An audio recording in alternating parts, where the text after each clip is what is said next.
Bienvenidos a la entrevista de hoy, donde contamos con un invitado especial, John Mauldin, que es uno de los economistas escritores más influyentes del mundo, un conferenciante muy conocido y experto en macroeconomía. Estamos encantados de tenerlo aquí con nosotros para saber qué opina sobre distintos temas. Para quien no lo conozca, John se ha dedicado durante más de 30 años a hablar del riesgo financiero, del mercado financiero, crisis económica. Es un pensador, un escritor, autor de bestsellers, organiza una conferencia anual de inversión, ha escrito varios libros. Asimismo, cuenta con un servicio de newsletter, tanto gratuito como la versión premium, sobre contenidos financieros. Nosotros no podemos sino recomendarlos de forma encarecida para que vosotros que nos estáis escuchando desde casa podáis suscribiros y leer estas newsletters. Son sin duda muy útiles para entender mejor los distintos ciclos de los mercados. Por cierto, la conferencia Strategic Investment Conference está teniendo lugar ahora mismo, así que creo que todavía estáis a tiempo para inscribiros y ver qué tal. Yo mismo le voy a echar un vistazo. Pero bueno, sin más dilación, empecemos. Muchas gracias, John, por haber aceptado nuestra invitación. Es un placer de verdad estar con vosotros. Me gustaría, de hecho, estar físicamente ahí en Valencia con vosotros, porque me gusta muchísimo España, me encanta la playa. Y tengo que decir una cosa. Uno de los aspectos que más echo de menos de todo esto del COVID, de la pandemia, es viajar. Me gusta muchísimo hablar, lo echo de menos estar con la gente. Pero también os voy a contar algo que no echo de menos, y es cenar a las 11, 12 de la noche en Madrid. Tuve que suplicar a los organizadores en Madrid de, por favor, vayamos a las 9, aunque sea. Y el restaurante estaba totalmente vacío. Era un restaurante muy famoso. Y cuando nos fuimos a las 11 estaba llenísimo. Bueno, lo mismo en Argentina, ¿no? Así que no echo de menos eso de cenar a las 12. Pero sí que me encanta la mentalidad española, el calor, así, el ambiente que hay. Y ahora mismo vivo en Puerto Rico. Así que estoy rodeado de esta cultura hispánica, intentando aprender español. Y eso es útil porque cuando todo el mundo habla español y tú no, pues es más fácil, ¿no? Y la gente me pregunta, ¿qué tal por la pandemia? ¿Cómo lo llevas? Y yo siempre contesto, pues es duro vivir en el paraíso, la verdad. Totalmente. Sin duda alguna. Sí, es un paraíso aquí en Puerto Rico. Hablando de las cenas españolas, una de las cosas que más me gustan cuando termina la cena, son las 12:30, ya llegan los gin tonics y la gente te empieza a preguntar si salimos esta noche. Vamos, en Estados Unidos la gente te dice, oh, madre mía, es la 1 de la noche, ya hemos salido por la noche, ¿no? Volvemos a casa. Una locura. Y me encanta, es increíble. Yo no voy a comentar nada, ¿eh? No comento nada. Siguiente reunión, sin duda, en Madrid, ¿eh? Ya está solucionado. Pero bueno, volvamos al tema de hoy. Vamos a hablar de lo que nos interesa. John, al final de la recesión de las .com, acuñaste esta noción del modelo para explorar el mercado y para explorar la economía y resultó una descripción muy adecuada para el periodo siguiente. Recientemente la actualizaste y hablas más de tropezarse con el mercado, con la economía, para describir esta nueva era en la que vivimos, llena de desafíos y de nuevas dinámicas. Entonces, ¿podrías explicarnos un poco cómo llegamos donde estamos hoy y qué quieren decir esas expresiones que acuñaste? Pues tenemos que viajar hasta 2000, 2001 con la máquina del tiempo. En ese momento estábamos viviendo una recesión real. Después tuvo lugar el 11S. Ahí se registraron incluso mayores ventas masivas. A continuación, la deuda empezó a acumularse. estamos viendo cómo la productividad bajaba cada vez más. Y al final del día, el crecimiento es el número de empleados multiplicado por la productividad. Así de simple. Puedes contemplar distintos elementos, pero al fin y al cabo sigue siendo número de empleados multiplicado por la productividad. Yo miré de cara al futuro y me dije, vamos a tener suerte si en la próxima década vamos a registrar un crecimiento de un más 2% por año, de media. Y resulta que yo era un optimista porque hicimos más 1,9%. Luego tuvimos la gran recesión y pasada ella, cuando salíamos de ella, dije, vamos a hacer otra vez un más 2% aproximadamente, porque teníamos muchísimos estímulos de expansión cuantitativa y estamos más o menos eliminando los excesos del mercado.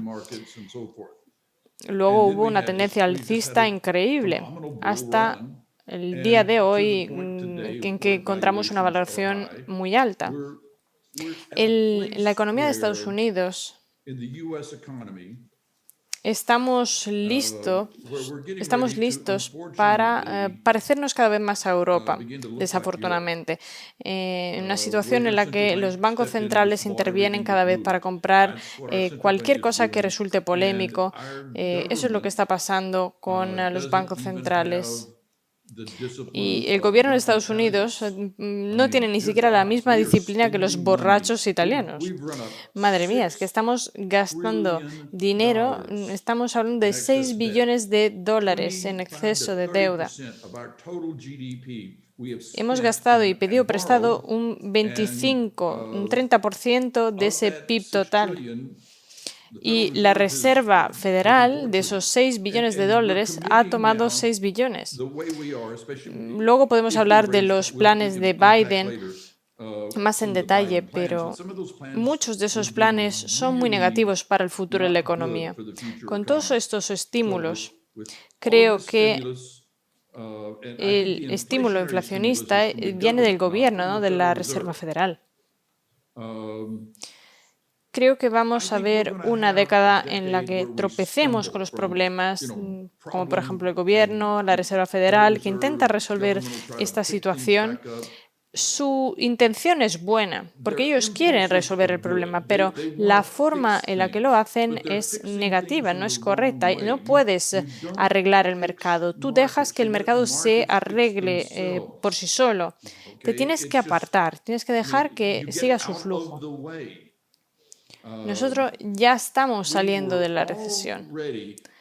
Ya habíamos empezado a contratar mucho, pero el gobierno llegó y dijo, tenemos que arreglar el desempleo en el mercado.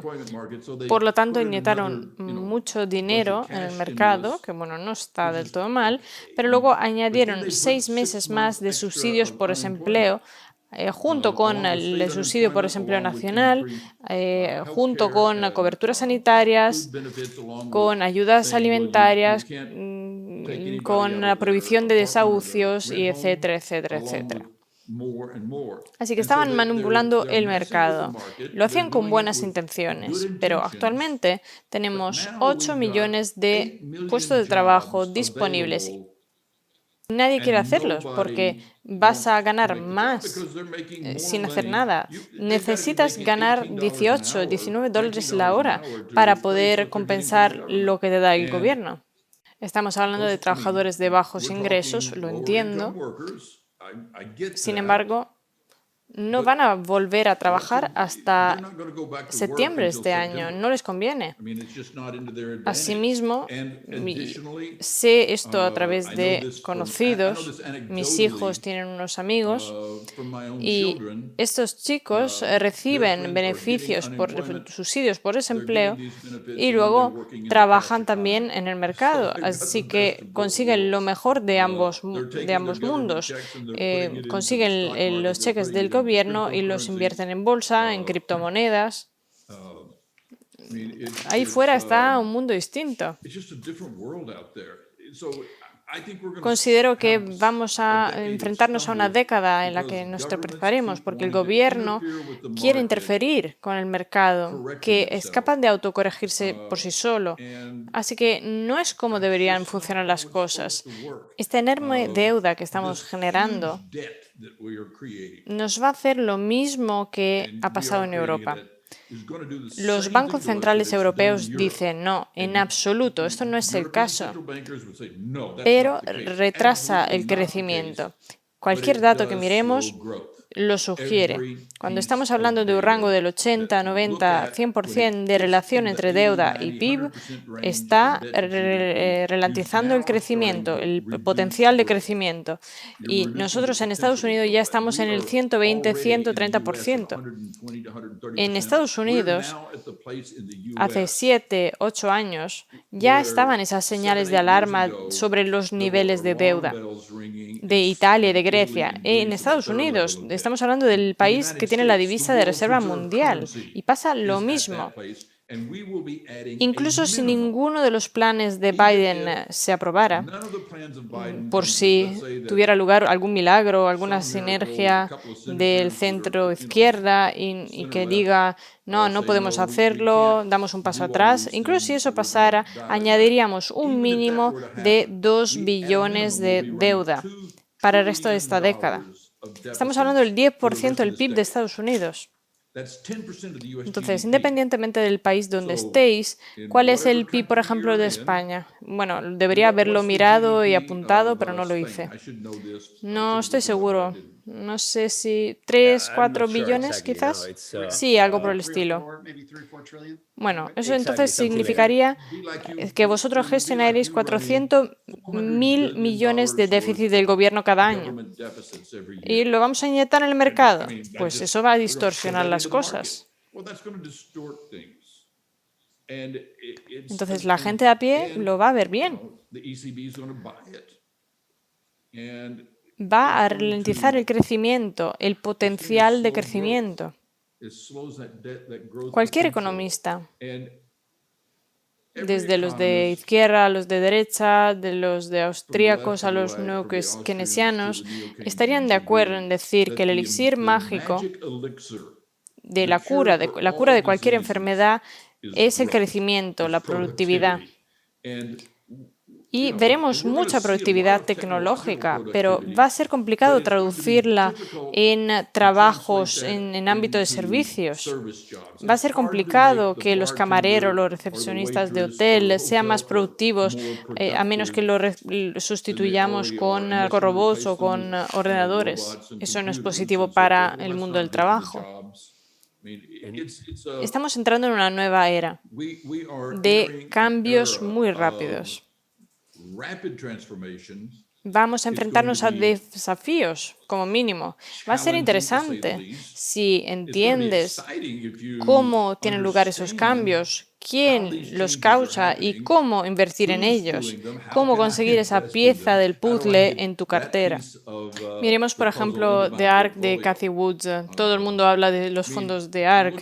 Yo la conozco personalmente. Ella, Cathie y su equipo son de los mejores en cuanto a analistas de las tendencias de la tecnología futura. Han tenido muchísimo éxito durante mucho tiempo, por eso sus acciones han superado su valor y desde el principio del año han bajado un 33-34%. Es una caída importantísima. Si la gente empieza a sacar el dinero de esos fondos, ya necesitará vender las acciones, lo que bajará aún más el precio. Es un poco como George Gilder. Bueno, no sabrás ni siquiera quién es George Gilder, pero no sabrás tampoco el impacto que tuvo en las acciones de tecnología en la era de las .com en los años 90. Él era el Cathie Wood, líder de la tecnología de esa era. Sí, Gilder, Gagnon. Sí, porque tenía un compañero que trabajaba ahí. Sí, exacto, un compañero trabajaba ahí.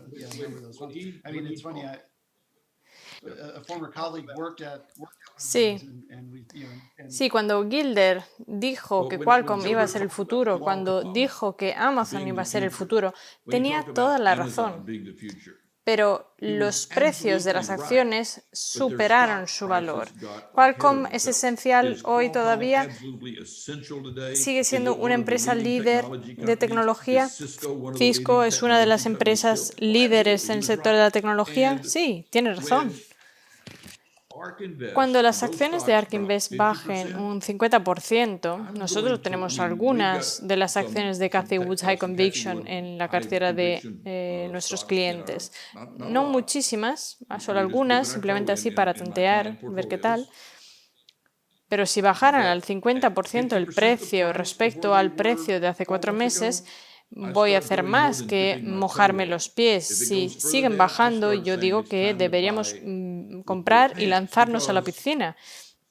Porque Qualcomm, Microsoft, todas esas empresas que acaban en off, todas esas acciones cuando bajaron del 70% gritaban, compradme, compradme. Porque son empresas reales, con valor real, con un potencial de beneficio real. No es algo efímero como de las .com, no lo que dice George o Cathy. Surgirán nuevos fenómenos, nuevas tecnologías. Sin embargo, a la vez, tenemos que enfrentarnos a distintas realidades, como gestores de dinero, como personas de negocios, como familiares que tenemos una familia, como parte de nuestra sociedad. Tenemos que ver cómo ordenar nuestra vida, cómo garantizar que nuestro trabajo siga ahí, que tengamos un sueldo, que gastemos menos cada mes para ahorrar dinero. Todo lo normal que hace la gente. Todo eso no va a cambiar. Pero cómo lo hagamos, eso sí que tiene un impacto. John, ¿cuál crees que debería ser la respuesta por parte del gobierno en temas de política fiscal y monetaria en relación con esta situación? Si queremos enfrentarnos a un futuro de forma distinta. Lo has dicho que pasó en Estados Unidos. Esto ha pasado en Estados Unidos, como has dicho, también ha pasado en Europa, en Japón. En Europa, de hecho, estamos viendo una gran japanización. Es cierto que los Estados Unidos también están siguiendo el mismo camino, pero todavía no han llegado ahí del todo.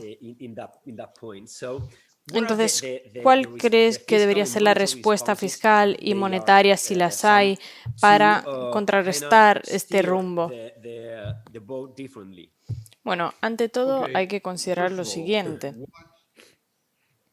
Lo que hicimos justo después de la pandemia, cuando estalló en Estados Unidos, en Europa, fue totalmente correcto. Claro, teníamos una pandemia. El 40% de los puestos de trabajo desapareció. Fue tremendo. Tuvimos que bloquear las economías. Volvamos atrás en el tiempo, en ese momento. Poca gente entendió la naturaleza de lo que estaba pasando. Fue totalmente un shock. Y el gobierno, con razón, tomó estas medidas y, por cierto, fue un esfuerzo bipartidista bajo la administración de Trump, con demócratas y republicanos. Estuvieron de acuerdo en que había que inyectar dinero en la economía. E hicimos bien en hacerlo así, porque estamos en el hoyo y había que salir de ahí. Ahora bien, las últimas rondas de estímulos se han aprobado por un voto en el Senado y 4 en la Cámara de Representantes de Estados Unidos, la mayoría más escasa de la historia de Estados Unidos, y están actuando como si tuvieran 2/3 de la mayoría por todas partes. Sí, es verdad. Biden ganó por 8 millones de votos en total, pero si cambiamos esos 40.000 votos, Trump gana. Si volvemos atrás a 2016 y cambiamos 40.000 votos, habría ganado Hillary Clinton. Es una mayoría tan ajustada. Es un cambio aquí y allá, ahí en Georgia, por ejemplo, y muchas cosas pueden pasar. Y así es como el voto cambia por completo. Tenemos un problema en Estados Unidos con respecto a esta división política que tenemos. Nos damos cuenta de que queremos cosas distintas y que no confiamos en la otra parte, no cooperamos con ella.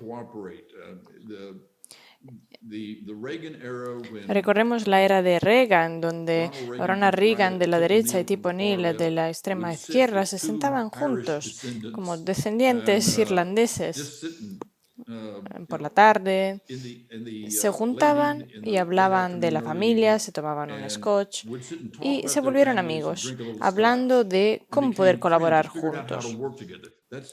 Sin embargo, esto no está pasando hoy. No me puedo imaginar a Kevin McCarthy de la Cámara y a John McConnell que se sienten con Joe Biden y que digan, bueno, tomémonos un scotch, o igual un buen vino tinto español.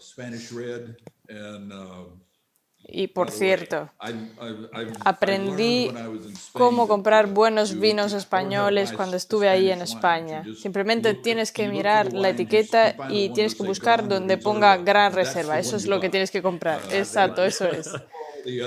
Tienes que comprar solo el Gran Reserva. Lo mismo que hago aquí en Estados Unidos. Tengo que preguntar por el Gran Reserva. Eso es lo que tengo que comprar. Exactamente.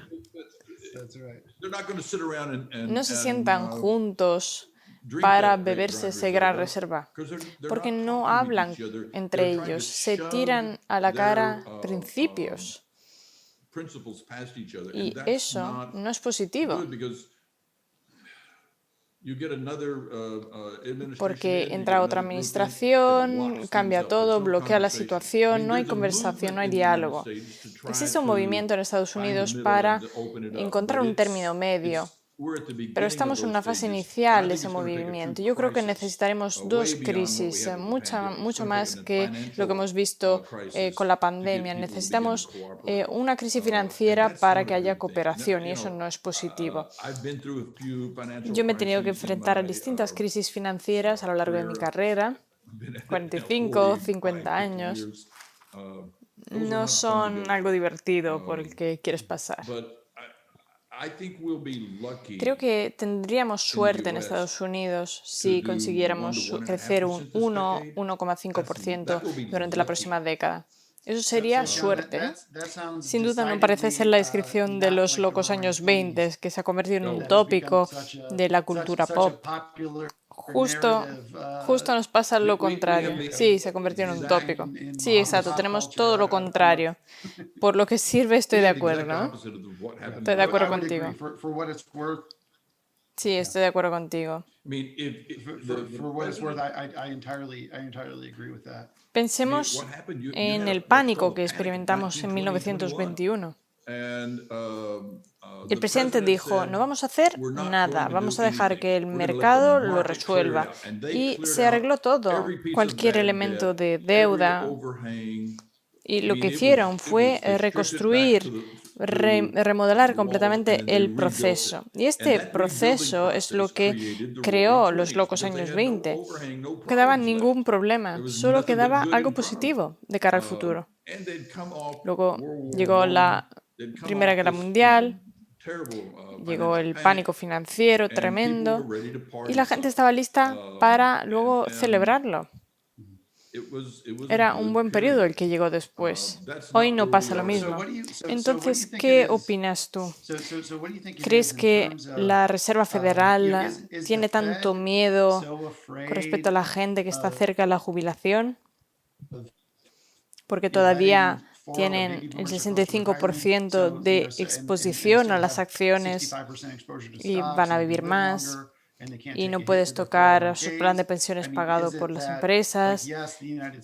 Estados Unidos está alcanzando a Europa por los niveles de deuda, pero Estados Unidos no tiene, por ejemplo, la seguridad social de Europa, las pensiones estatales. Entonces diría que incluso es una posición peor, porque hemos gastado todo el dinero en Estados Unidos, pero no tenemos nada a cambio. Viví 3 años en España. Me beneficié mucho de la buena calidad de la seguridad social o de la educación, una muy buena calidad de la vida en general. Yo volví a los Estados Unidos y desde mi vuelta me he dado cuenta de que la sociedad se encuentra en el filo de la navaja. Tenemos por un lado a los ricos que han tenido una buena racha en los últimos 18 meses. Sin embargo, están los que no tienen recursos y ven estos estímulos. Luego están los que tienen una vivienda y les ha ido bien. Pero no diría en absoluto que nadie está viviendo la panacea que se encuentre con la máxima seguridad. Eso se ve también en la política. No considero que la gente que tenga recursos tenga una jerarquía suficiente, porque eso crea mucha tensión, un poco de monopolio de recursos, en el sentido de que la gente dice, no, esto es mío o esto es tuyo. Porque el futuro, al fin y al cabo, es inseguro para todos, para ellos también. Luego hay mucha gente que de verdad no tiene mucho. Como mucho cobran el salario mínimo, esos $15 por hora. Y con razón dicen, bueno, si tú no estás pasando una buena época, imagínate yo, ponte en mi lugar. Me parece que la Reserva Federal lo está notando, quizás. Está hablando ahora de desigualdad. Sin duda, la administración de Biden lo está haciendo. Y tengo que decir la verdad, creo que también la administración de Trump lo estuvo abordando el tema de la desigualdad, así como los niveles de desempleo, etcétera. Es un tema complicado, sin duda, pero quizás sea una de las razones por la distancia que tenemos en nuestra sociedad, lo que nos separa, porque nadie se encuentra en una situación ideal ahora mismo. Entonces, ¿cómo crees que se puede resolver esto? ¿Qué crees que se podría hacer? ¿En qué podría ayudarnos ese enfoque de Ronald Reagan y Tip O'Neill a la hora de intentar avanzar, de unirnos con ese enfoque bipartidista? ¿O de verdad necesitaríamos una guerra mundial con China, por ejemplo, o algo similar para conseguir algo de cohesión, algo de patriotismo en un sentido amplio, en un sentido simbólico, para decir que rememos todos hacia la misma dirección? Bueno, la verdad que en tu planteamiento has incluido muchas preguntas. Lo siento, lo siento. Está bien, no te preocupes. Bueno, empecemos con la pregunta relacionada con la Reserva Federal. Vale, perfecto.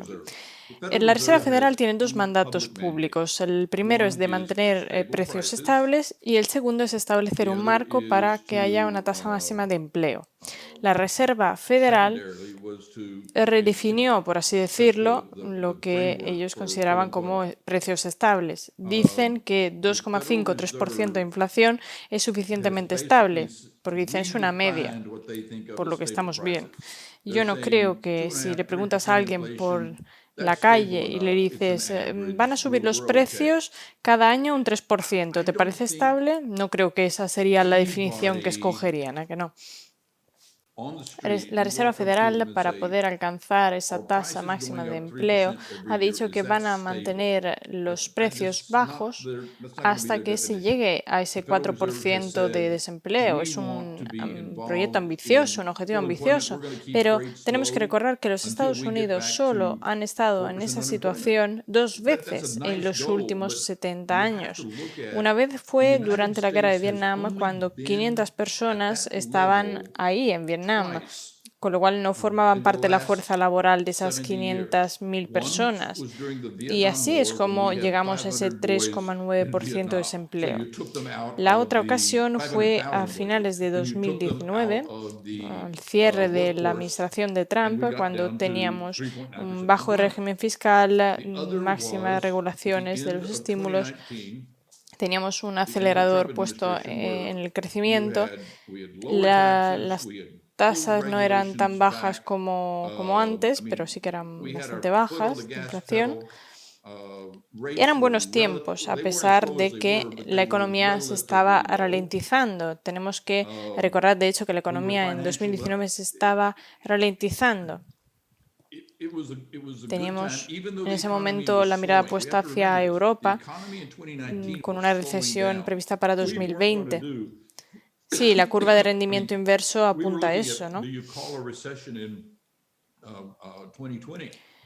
Y la Reserva Federal dijo, queremos volver a ese momento de nirvana del 3,9-4% de desempleo y vamos a mantener esa tasa de inflación baja.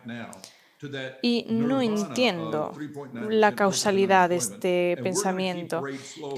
De alguna forma, parece que las bajas tasas de inflación deberían fomentar el empleo. Y es una lógica que no acabo de pillar. Me cuesta mucho, la verdad, porque las bajas tasas de inflación no pueden generar especulación. En este momento, en la situación que estamos viviendo, el desempleo está causado porque nosotros estamos pagando a la gente para no trabajar. Esto va a durar hasta septiembre. No creo que se vaya a extender más, así que la gente volverá a trabajar. Veremos que el nivel de empleo subirá en el tercer trimestre.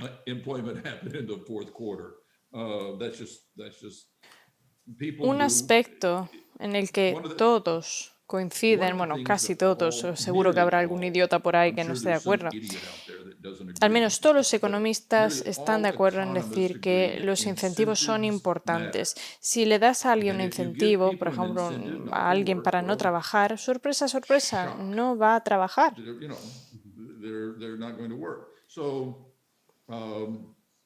Vamos a ver, por lo tanto, que habrá cambios. Y estaría genial que también de la mano eso vaya con gastos en infraestructuras. Por mucho que no me guste el aumento de la deuda, necesitamos gastar en nuevas carreteras, en puentes, en un mejor alcantarillado, porque el nivel de alcantarillado en muchas ciudades ahí fuera es muy antiguo. Necesitamos financiar todo esto. Necesitamos un sistema de red de suministro energético que sea más eficiente. Podríamos ahorrar un 10-15% de energía simplemente haciendo que este se vuelva eficiente. Estamos hablando de 20.000 millones de dólares. No entiendo por qué no lo hicimos hace 10 años. Me parece algo obvio. Necesitamos cosas por ese estilo. Si echamos un ojo a las reformas de Biden, vemos que, por ejemplo, las guarderías forman parte de lo que él llama las infraestructuras. Por eso es tan controvertido el tema. Y menos de un tercio de las que él propone como infraestructuras consta como las infraestructuras de toda la vida, las clásicas, donde hace falta tornillo y acero para desarrollar sistemas, ¿no? Y construir. El resto son básicamente una lista de deseos progresistas. No son cosas malas, pero son buenas ideas, pero los republicanos van a decir no podemos aumentar los impuestos y los demócratas dirán es que necesitamos hacerlo, es lo correcto. Y las dos partes pierden de vista la pregunta importante. La pregunta que nosotros en Estados Unidos deberíamos plantearnos y que en Europa hay dificultades al respecto, pero habéis tomado la decisión correcta, es nosotros queremos un gobierno de este tamaño y queremos que haga esto y así es como vamos a pagar por todo ello. Si no quieres pagar por ello, te queda la opción de decir sí, bajar el tamaño del gobierno o subir los impuestos. Y nosotros en Estados Unidos no estamos listos para tener ese debate. Y me tengo que felicitar con Europa, porque vosotros, los europeos, habéis decidido que ese es el tamaño del gobierno que queréis y así es como vais a pagar por ello.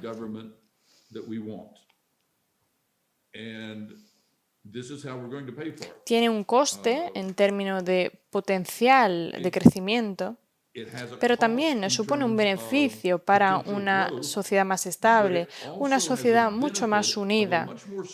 Y en general, es que es algo que está genial. Es que a mí me encanta Europa, en general, vamos. Digo Europa en general, porque creo que he estado en todos los países de Europa al oeste de Polonia, excepto Ucrania. Bueno, no he estado en Liechtenstein. Ah, no, no, sí que he estado ahí, sí que he estado ahí. ¿Cómo se llama? Esa ciudad que es a la vez un estado. ¿Andorra? ¿Luxemburgo? Sí, Luxemburgo, exacto. No he estado en Luxemburgo. Entonces, la próxima vez que acabe en Ámsterdam o ahí cerca, me voy a coger un sándwich del McDonald's, me subo en un tren y me voy a comer a Luxemburgo para poder decir he estado ahí también y ya he visto todos los países europeos de esta zona. Me encantan todos, la verdad. Me gusta también irme al campo. Pero bueno, volviendo a lo nuestro, Europa tomó esa decisión. Nosotros no hemos llegado a esto y ni tampoco estamos planteando esa pregunta. Solo nos estamos peleando sobre cuestiones como si deberíamos subir los impuestos o cuánto deberíamos gastarnos en seguridad social, sanidad, etc. Y esas son preguntas equivocadas. Bueno, añadiría algo.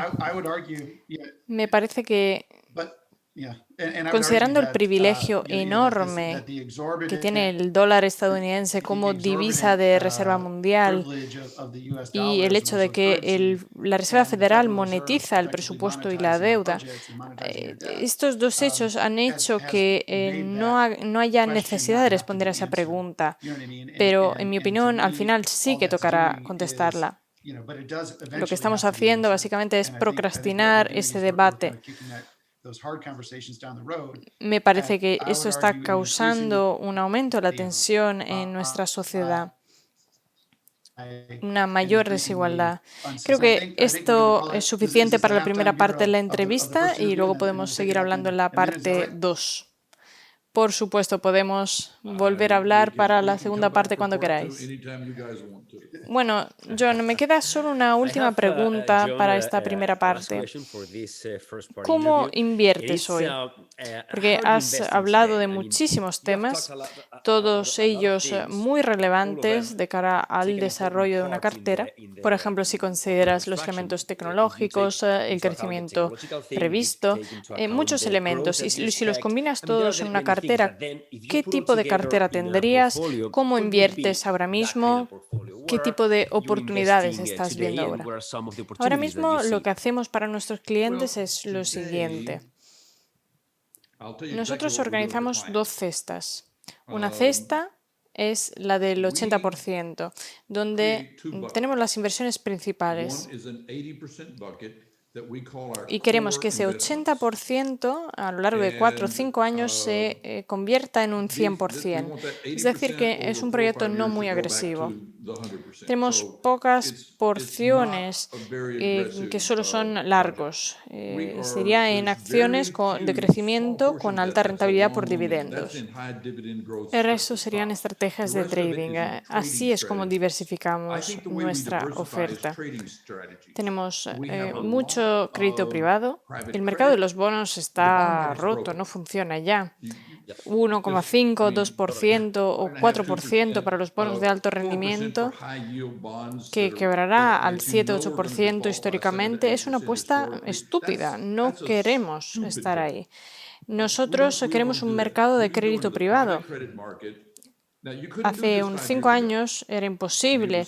Bueno, se podía hacer, pero era complicado. Hoy es mucho más simple. La tecnología ha mejorado mucho y te permite escogerlo y saber dónde está. Yo tengo muchos recursos, muchos amigos y puedo dar a los inversores altas cifras de un solo dígito o bajas cifras de doble dígito de rendimiento en lo que podríamos llamar una deuda corporativa. Os doy un ejemplo, puesto que eso luego se va a interpretar al español y puede ser complicado. En Estados Unidos nosotros construimos torres de telecomunicaciones, como haréis vosotros en España, por ejemplo, para el 5G. Para esas torres de telecomunicaciones hay que pagarlas, ¿no? Y se tienen luego que colocar al lado de los edificios. Hay compañías de teléfono que no quieren invertir su dinero para construirlas, con lo cual hay todo un sector ahí fuera que las construye para ellas. Invierten su capital, hay varios grupos que se encargan de ello, hay también una empresa pública. Entonces, les das el dinero y te dan el 6% al año durante 2, 3 años y van comprando una torre tras otra. ¿Sabes? $1.000 aquí, $5.000 ahí, según lo que es, dónde está y el coste. Y cuando juntan suficientes torres, las juntan en un paquete y se van a BlackRock, a Pablo o a algún otro gerente de los peces gordos y ellos quieren los ingresos, son puros ingresos, entonces acaban comprando y ¡boom! Ahí lo compran por una prima. Por lo tanto, los inversores acabarán consiguiendo un adicional 3, 4, 5, 7% en los siguientes 3 años. Por lo tanto, la tasa de rentabilidad interna ahora es de alta cifra de un solo dígito o a veces baja cifra de 2 dígitos, según el mercado del momento. Hace 8 o 9 años podías incluso conseguir un 13, 19%. Vamos, ese mundo ya no existe hoy en día, ya ha desaparecido. Pero ¿con quién tienes ese riesgo crediticio? Con AT&T, con T-Mobile, con Sprint. Eso es calificación crediticia, pero es un crédito privado, porque detrás está una empresa privada que lo junta. Por supuesto existe riesgo, pero han creado unos 20 paquetes, con lo cual nosotros los conocemos, tenemos experiencia al respecto y puedes invertir de forma gradual, por ejemplo, un poquito este año, un poquito el año siguiente, para poder tener ese escalonamiento de 2, 3 años. Entonces hay muchas alternativas. Si la gente me pregunta, me dice, ¿esa es la única posibilidad, comprar acciones y bonos? Yo contesto que no, hay muchos juegos posibles. Yo no voy a apostar por ese juego, no quiero hacerlo. Por lo tanto, no compro títulos tradicionales de forma clásica. Yo más bien compro estrategias de trading. Cuento con gestores de fondo de cobertura, de ETFs. Tenemos distintas personas. No quiere decir que no tenga riesgo, porque claro que lo tienen. Si el mercado baja un 40%, ellos también tendrán que bajar algo, un 10, 15% según la estrategia, pero no van a bajar un 40, 50%. Por lo que yo quiero bajar la volatilidad. Quiero reducir, bueno, voy a reducir los beneficios. En un mercado alcista siempre voy a quedarme atrás. En un mercado alcista voy a parecer un genio. Creo que para esta década de tropezones, como la llamo yo, de 2020 a 2030, yo quiero controlar mi volatilidad. No quiero llamar a alguien y decirle, has perdido el 50%, pero no te preocupes. Claro, tiene sentido. No quiero hacer eso, exacto. Los bonos en el pasado eran lo que ponías en tu cartera para equilibrar el riesgo. Pero hoy, si los tipos de interés suben, el valor de los bonos baja, entonces los bonos ya dejan de ser tu cobertura frente al riesgo. De hecho, podrían convertirse en el riesgo en sí. Por lo tanto, uso estrategias de flujo de caja, no lo llamamos de renta fija, sino de flujo de caja. Es interesante. Incluimos en la cartera proporciones tradicionales de ese flujo de caja y hay muchas cosas que podemos hacer en nuestra cartera sin acabar con esa tradicional gestión del 60-40%. A mí personalmente me parece una estrategia estúpida. No le encuentro sentido, pero es el atajo fácil si eres un asesor financiero. Si el mercado baja, tú le puedes decir, es simplemente el mercado, no es culpa mía. Mira, aquí está mi modelo, mi estrategia, puedes comprobarlo, puedes confiar en nosotros. No, eso no es lo que yo quiero hacer. Nunca quiero estar ahí, en esa posición. Luego tenemos la otra cesta del 20%, la que llamamos cesta de exploración. No intento ahí conseguir un 7-8% de interés compuesto a lo largo del tiempo. No, lo que quiero es triplicarlo, multiplicarlo por 5, por 10 y luego distribuirlo. Es decir, no pongo todo en una única porción de una acción de esta cesta de la exploración, sino que distribuyo ese interés en distintas oportunidades. Ahí es donde vemos lo interesante, por ejemplo, en el ámbito de la tecnología, ¿no? Eso cuando hablo de la evolución de la humanidad. Es un poco preocupante a veces, ¿no? El futuro que tenemos por delante. Y algo que Europa acaba de anunciar, que me parece estupendo y por fin lo ha hecho. Ay, cuéntanos qué es, cuéntanos qué es. Acabáis de What is it? anunciar What is it? un nuevo proceso para semillas, para el sector de la tecnología agroalimentario. ¿Y cómo funciona? Esto no es OGM, no son organismos genéticamente modificados, sino que estas semillas son biológicamente idénticas a las semillas originales. Por lo tanto, vais a poder conseguir semillas que son capaces de desarrollarse, de evolucionar. Por ejemplo, puedes conseguir colza, que sea resistente a herbicidas, por lo que no tendrás que usar herbicidas, resistente a los fungicidas, tampoco hacen falta ellos, que sean resistentes a plagas, que, por ejemplo, puedes hacer que absorban más nitrógeno para el suelo y así utilizarás menos fertilizantes, que sea resistente a sequías. Es decir, que puedes enseñarle a la semilla a hacer todo esto. Europa cuenta con 250 millones de acres, es una locura. Y habéis dicho que no queríais usar los OGMs y el resto del mundo lo hace, pero bueno, es vuestra decisión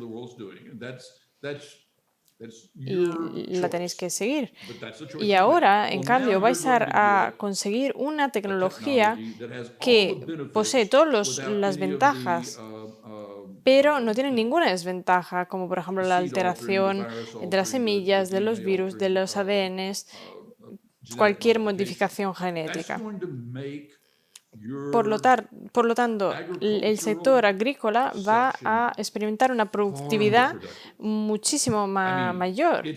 Va a ser una revolución a lo largo de los siguientes 7, 8, 9 años. Por ejemplo, para el maíz, para distintos cultivos, para, por ejemplo, la soja. Además, puedes conseguir que los cacahuetes no causen alergias. Hay muchísimo que podéis hacer. Eso es algo que Europa acaba de anunciar, lo hizo hace 3 semanas y por eso vais a tener una tecnología que será pública a partir del más adelante, el verano, pero seguirá teniendo un formato privado. Vais a tener, por lo tanto, valoraciones privadas, de mercado privado, en vez de valoraciones públicas. Es interesante lo que comentas, John, porque en Europa no contamos con empresas líderes en el sector, como vosotros tenéis Apple, Facebook, Microsoft, que son empresas enormes, que son líderes en el sector, por ejemplo, de la tecnología, ¿no? Y lo han revolucionado todo. Es otro campo, por supuesto, el sector agrícola, pero el ejemplo que has puesto me interesa mucho porque, de hecho, nosotros compramos una empresa que invierte en ese ámbito, utilizando también la inteligencia artificial, un proyecto que me parece fascinante. Pero también es verdad que en Europa, ya te digo, no tenemos la sensación de tener esas empresas grandes capaces de revolucionarlo. Y vosotros, en cambio, en Estados Unidos lo hacéis genial. Lo hacéis muy bien, sin duda. Y bueno, es un gusto de vez en cuando escucharlo, saber que en algún campo a veces podemos destacar. Y la verdad que yo no sabía, no conocía esa información que has comentado. I didn't know actually. Sí, bueno, nosotros en realidad en nuestra red encontramos cosas así de interesantes, cosas parecidas. Y eso Sure, forma sure. parte de mi vida. Totally. Te ofrece la oportunidad de conseguir una rentabilidad adicional enorme en esa cesta del 20%, la cesta de exploración en tu cartera. Entonces, si tú me preguntas cómo gestiono el dinero, así es como lo hago. Por supuesto, hay muchísimos detalles, Yeah. ahí ocultos, pero básicamente esa es la filosofía, dicho de forma rápida. Entonces, quiero proteger mi inversión principal y quiero a la vez beneficiarme de futuros beneficios tecnológicos que sufrirán un auge increíble. Invitamos a John Lonsdale, cofundador de Palantir, con Peter Thiel. Estuvo en mi conferencia justo el viernes pasado donde lo entrevisté. ¿Y qué visión más poderosa? ¿Qué visión más poderosa? ¿Te gustaría preguntarle, ¿te importaría coger mi dinero, por favor? Lo voy a contemplar ahora. Y lo ha hecho con decenas de empresas. Por cierto, se ha mudado a Texas porque dice, no soporto ya la Silicon Valley. Y se ha mudado con Elon Musk también. Hay mucha gente que dice que la Silicon Valley ya se les hace demasiado grande y buscan sitios que les permitan tener más libertad de expresión. Porque al fin y al cabo con Zoom, con la tecnología que hay, no necesitas estar ahí. Al fin y al cabo necesitamos visionarios que quieran dar el salto. Tenemos que tener angel investors, los así llamados angel investors, tenemos que tener capital de riesgo. Y en Estados Unidos hemos tenido la suerte de tener y de construir un ecosistema que apoye gente así. Bueno, creo que me he pasado de tema, lo siento. No, eso está genial, la verdad. Pero te tengo que cortar aquí porque quiero dejar algunos de esos temas para la siguiente entrevista, si te parece. Así que vamos a dejarlo aquí. John, mil gracias. Ha sido de verdad un auténtico placer tenerte aquí en esta primera parte de la entrevista. Y ahora me siento un poco como lo que dijiste antes, ¿no? Me gustaría darte todo mi dinero, por favor. Mil gracias. No, de verdad, es un placer, es un placer. Me encanta. Nada, y ahora seguimos con la siguiente parte de la entrevista.